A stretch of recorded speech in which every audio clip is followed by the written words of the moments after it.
Have you ever wondered where there's portals on the planet that you can tap into to raise your vibration? It's closer than you think. It's you. You are the number one portal. There's billions of these portals on the planet right now. This portal has access to a simulated universe. Yeah, you guessed it. Also you.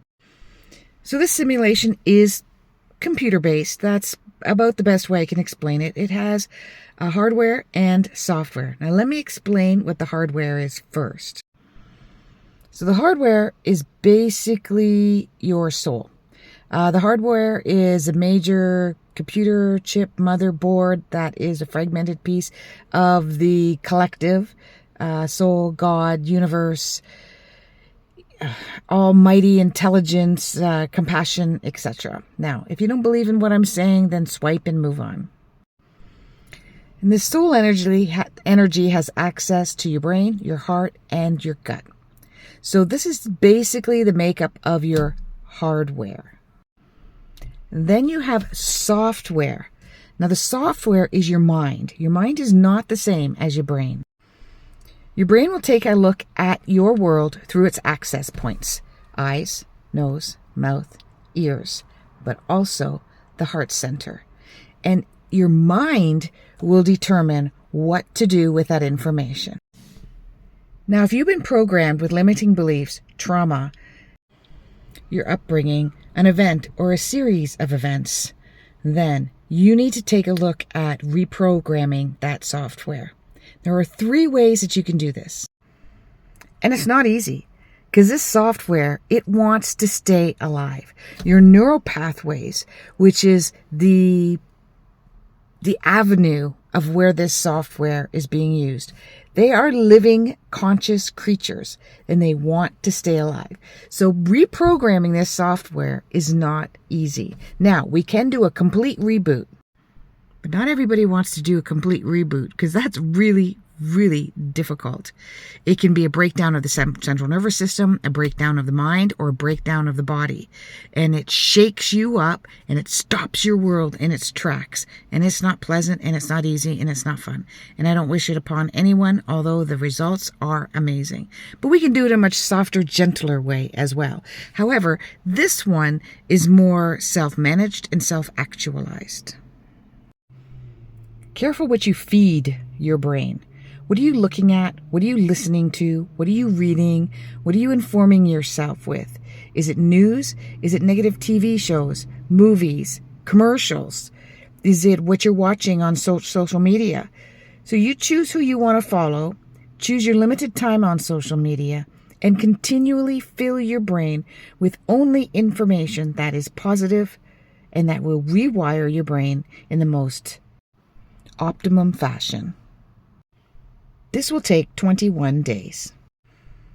After 21 days, it doesn't mean you go back to your negative thinking or go back to your old habits or stop these new habits, because that's what will happen.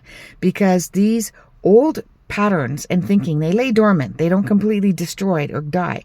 So if you start feeding it again, it's going to ignite it. However, I want to also have you keep stock that you don't actually always choose to feed it. There are external events that happen that trigger you and your brain into refeeding itself old behavioral patterns. So therefore, just like brushing your teeth, this is something or a practice that you have to do every single day. And that leads to observation.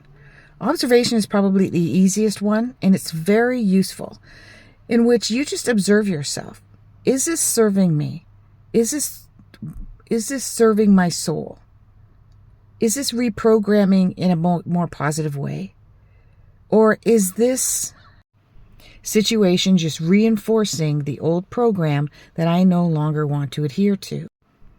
Now be very careful, because this also includes people, places, and things. People and places or things are attached to this programming that you have that you want to eliminate. Then sometimes you also have to eliminate these people, places, and things. Sometimes temporarily, sometimes forever. The really cool thing is, the goal is that At some point, when you're completely reprogrammed, none of these people, places, or things are ever going to bother you again or hurt you.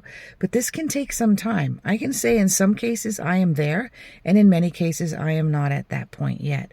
But I do see myself creeping more closer and closer towards that utopian brain set mindset. So that's so far the Anatomy 101 of the soul. Namaste.